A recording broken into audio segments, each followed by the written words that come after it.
Épître aux Hébreux, chapitre 6. C'est pourquoi, laissant les éléments de la parole de Christ, tendons à ce qui est parfait, sans poser de nouveau le fondement du renoncement aux œuvres mortes, de la foi en Dieu, de la doctrine des baptêmes, de l'imposition des mains, de la résurrection des morts et du jugement éternel. C'est ce que nous ferons, si Dieu le permet. Car il est impossible que ceux qui ont été une fois éclairés et qui ont goûté le don céleste, qui ont eu part au Saint-Esprit, qui ont goûté la bonne parole de Dieu et les puissances du siècle à venir, et qui sont tombés, soient encore renouvelés et amenés à la repentance, puisqu'ils crucifient pour leur part le Fils de Dieu et l'exposent à l'ignominie. Lorsqu'une terre est abreuvée par la pluie qui tombe souvent sur elle, et qu'elle produit une herbe utile à ceux pour qui elle est cultivée, elle participe à la bénédiction de Dieu. Mais si elle produit des épines et des chardons, elle est réprouvée et près d'être maudite, et on finit par y mettre le feu. Quoique nous parlions ainsi, bien-aimés, nous attendons, pour ce qui vous concerne, des choses meilleures et favorables au salut.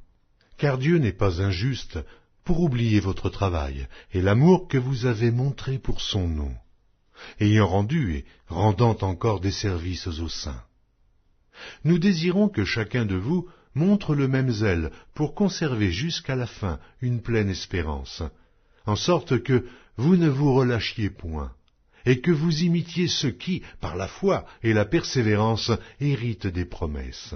Lorsque Dieu fit la promesse à Abraham, ne pouvant jurer par un plus grand que lui, il jura par lui-même et dit « Certainement je te bénirai, et je multiplierai ta postérité. » Et c'est ainsi qu'Abraham, ayant persévéré, obtint l'effet de la promesse.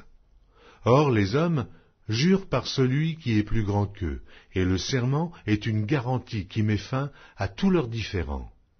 C'est pourquoi Dieu, voulant montrer avec plus d'évidence aux héritiers de la promesse l'immutabilité de sa résolution, intervint par un serment, afin que, par deux choses immuables, dans lesquelles il est impossible que Dieu mente, nous trouvions un puissant encouragement, nous dont le seul refuge a été de saisir l'espérance qui nous était proposée. Cette espérance, nous la possédons, comme une ancre de l'âme, sûre et solide. Elle pénètre au-delà du voile, là où Jésus est entré, pour nous, comme précurseur, ayant été fait souverain sacrificateur pour toujours, selon l'ordre de Melchisédek.